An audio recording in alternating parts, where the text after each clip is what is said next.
Manchester City fans celebrate. Joe Royle is unmoved, on the outside anyway. Kanchelskis with a free kick, knocked down by Howie, banged into the ground and more importantly into the net by the Dutchman.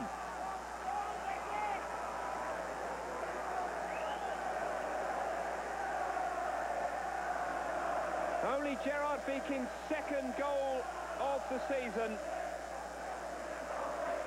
Odds so very, very long, both this afternoon and for the season generally. And Robbie Blake pushed and pushed the City defence back.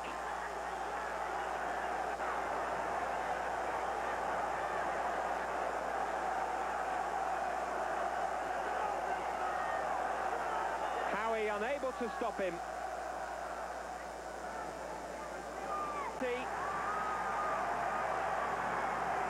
Who have turned this game around in a matter of minutes.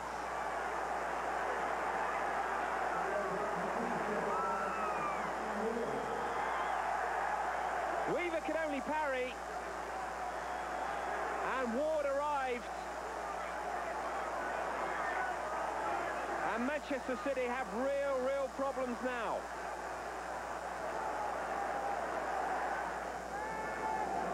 The back of the net shows that a draw is just not what Manchester City want here this afternoon.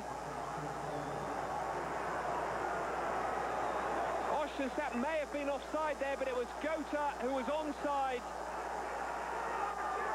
who scored his third Premiership goal of the season.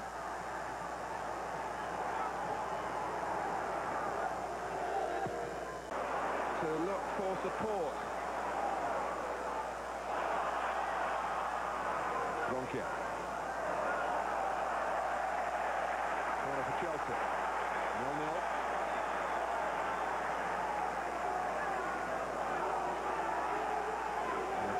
Taken by Hasselbank, but he sees the opportunity to work it short.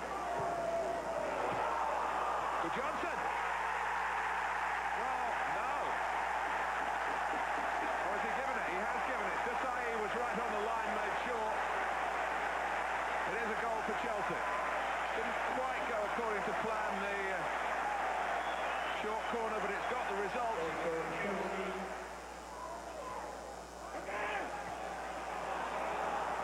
From behind by Jesper Ronkia. It was a forward challenge, really. Ronkia didn't get there.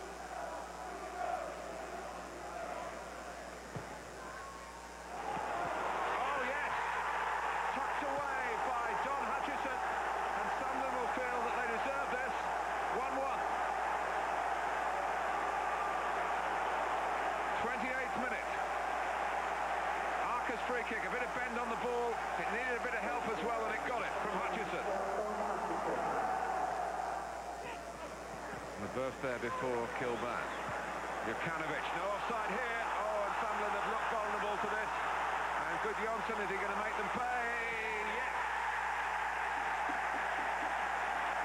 Chelsea back in front, and the man who made the first goal scores the second one.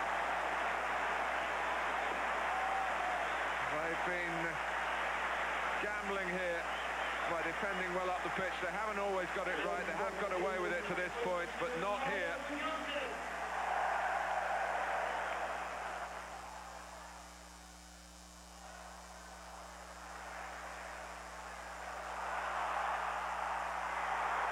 Arca.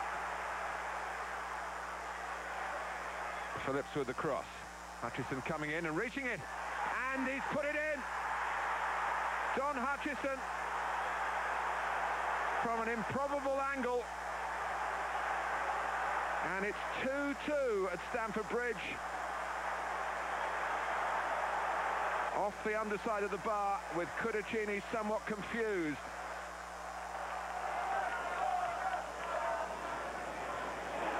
Here they are having to deal with Don Hutchison again. This is McCann. Sunderland are in front for the first time. What a turnaround in the second. second half. And of course Hutchison's involved. And McCann, against the odds here. He got past two, and the second one was Desai and tucked it beyond Kudicini. Schwarz.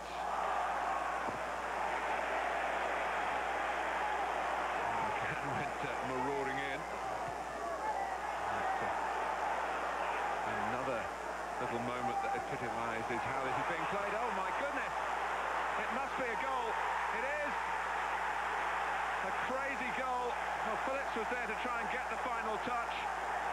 It was Gavin McCann who was involved with Kudicini, who, not for the first time today, has a certain amount of egg on his face.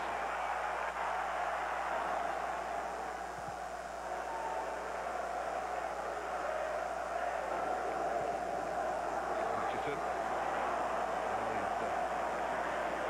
Been hurt then.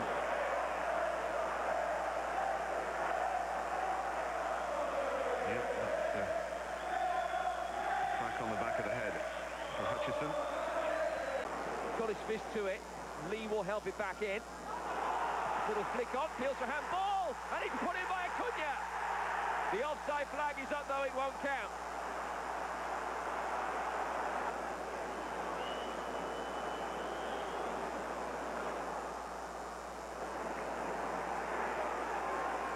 Boxic done brilliantly to get through Aaron Hughes and wins the free kick. Carambo it will be. Boxic attacks it and scores. Alan Boxic puts Middlesbrough ahead. His first goal in 9 games of immense significance, not just in terms of local rivalry, but in terms of the relegation battle. That's another free kick, down by Caldwell.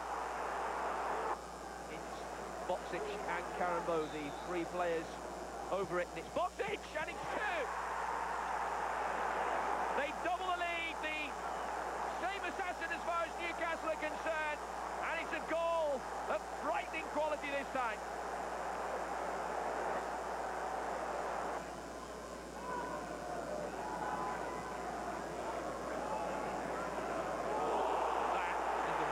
Challenged by Stamp, and he's going to be sent off. Phil Stamp will get a second yellow card, having picked up the first caution for dissent. Stamp won't even look at referee Graham Barber.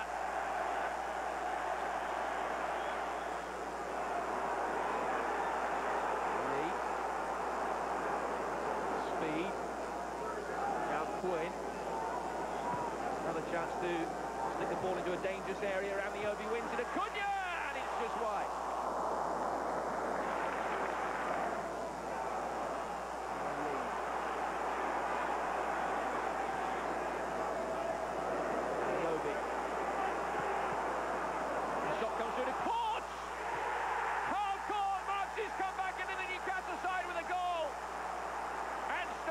Newcastle fight back.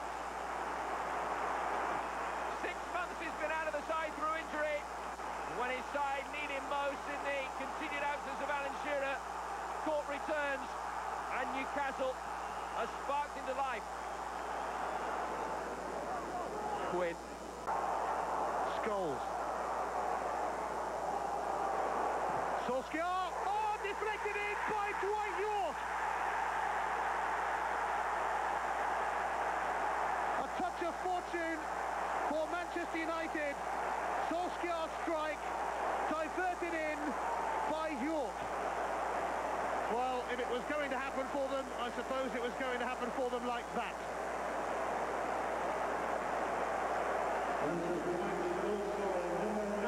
They got there in the end. They usually do. Manchester United take another giant step towards the title. Silvestre. There'll be 3 minutes of added on time starting now. Silvestre, rampaging run! Oh yes! It's his first goal for Manchester United. Better late than never. They keep going and going and going. Another late show from Manchester United. And their unlikely goal scorer is Sylvester. Reporter Ian Bolton with a report from White Hart Lane. Took charge of the team, and David Fleet looked as though he was kicking every ball. It was his second stint as caretaker boss, and he says if needed, he'll continue in the role. If they asked me to, and they wanted me to for the moment, of course I would do. Would you like the job on a permanent basis? It hasn't been. I haven't put that into the back of my head as an item at the moment. I mean, I think like that would depend on so many things, and it would be unfair for me at this moment in time because, you know, maybe someone's going to walk in the door tomorrow. We don't know. We really don't know, and we just got to be sensible about the whole thing. The previous manager's column was in the Matchday programme. There was no time to remove it, and fans arriving at White Hart Lane were divided over George Graham's departure. But they were pretty much of one opinion about who they want as the new manager. Obvious choice, Hoddle. Hoddle will be the new manager of Spurs. He will be the new manager of Spurs. And what sort of reception would he get if he was the new manager? From me, you know, he's God. Hoddle is God. I love the guy.